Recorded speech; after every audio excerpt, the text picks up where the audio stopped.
वेतन से आय की गणना कैसे करें। Computation of income from salary सुबह मैंने आप लोगों को क्लियर किया था, आज फिर से बता रहा हूँ। ये छोटा सा एक प्रोफार्मा होता है। सबसे पहले लिखा हुआ है आपका, देखिए सैलरी अमाउंट में डैश डैश, उसके बाद अलाउंसेस भत्ते, परक्यूजिट्स अनुलाभ और वेतन के स्थान पर लाभ, चार चीज़ें होती हैं। इन चार चीज़ों का टोटल कहलाता है grass salary, that is called सकल वेतन। सकल वेतन में से 16 के अंतर्गत, धारा 16 के अंतर्गत 3 कटौतियाँ स्वीकृत होती हैं। पहला मानक कटौती या प्रामाणिक कटौती 50,000 रुपये तक। दूसरा आपका मनोरंजन भत्ते की कटौती, ये हमको मिलती है निर्धारित नियमों के अनुसार, इसको आगे मैं बतलाऊंगा आपको। और तीसरा होता है नियोजन कर।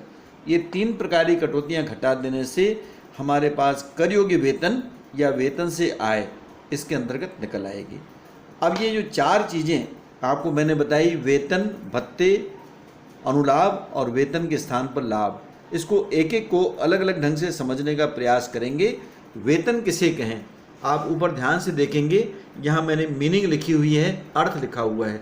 धारा 15 के अंतर्गत वेतन से आशय निम्नांकित 3 पॉइंट से होता है। ये पहला देखिए, गत वर्ष में प्राप्य अथवा प्राप्त वेतन।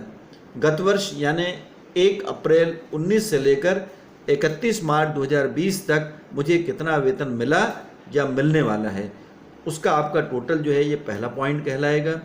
उसके बाद यदि कोई अग्रिम वेतन मैंने लिया है मालिक से, अग्रिम वेतन का मतलब होता है 1 अप्रैल 19 से 31 मार्च 20 के पश्चात उसके अगले महीने, जैसे मान लीजिए अप्रैल, मई या जून, 3 महीने, अप्रैल, मई, जून 20 का वेतन, मैंने 3 महीने का वेतन एडवांस ले लिया तो अग्रिम वेतन के रूप में शामिल होगा। और तीसरा होता है वेतन का पुराना शेष।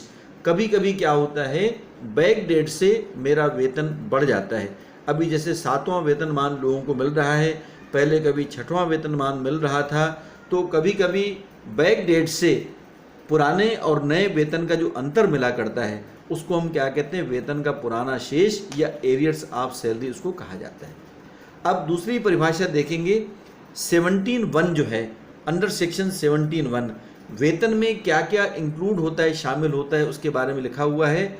नियमित मिलने वाली नगद प्राप्तियां, इसमें आपका जैसे मूल वेतन मिलता है, किसी को मजदूरी के रूप में राशि प्राप्त होती है, उसी प्रकार से कमीशन के रूप में राशि मिलती है, वार्षिकी के रूप में राशि मिलती है, कोई फीस का भुगतान हुआ, कोई भत्ते का भुगतान हुआ, ये नियमित मिलने वाली नगद प्राप्तियां वेतन की परिभाषा के अंतर्गत आ जाती हैं।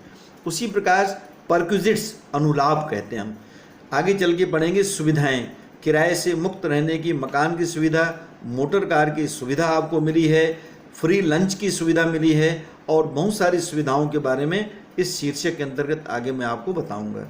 उसी प्रकार जो अवकाश ग्रहण करते समय की प्राप्तियां होती हैं, रिसीप्ट आफ्टर रिटायरमेंट, बहुत सारी प्राप्तियां होती हैं, पेंशन मिलती है, अर्जित अवकाश का नकदीकरण मिलता है, ग्रेजुटी की राशि प्राप्त होती है, उसका कुछ भाग टैक्सेबल होता है, कुछ भाग एग्जेम्प्टेड होता है, आगे चलकर मैं इसको बताऊंगा।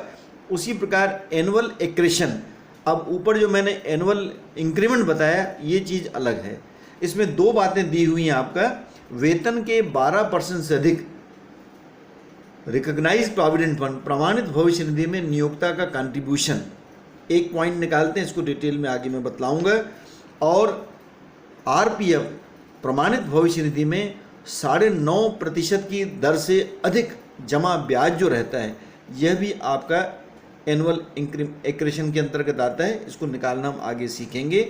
और उसी प्रकार से एक होता है टैक्सेबल ट्रांसफर्ड बैलेंस, कर योग्य हस्तांतरित शेष, जब कोई अप्रमाणित भविष्य निधि अनरिकग्नाइज्ड प्रोविडेंट फंड पहली बार प्रमाणित होता है या व्यक्ति अवकाश ग्रहण करता है, उस समय इस फंड से जो राशि उसको मिला करती है, उसका मालिक का अंशदान, एम्प्लॉयर्स कंट्रीब्यूशन और उसका ब्याज, उसका इंटरेस्ट जो रहता है, ये वेतन शीर्षक में टैक्सेबल माना जाता है, जिसको टैक्सेबल ट्रांसफर्ड बैलेंस के नाम से पढ़ते हैं।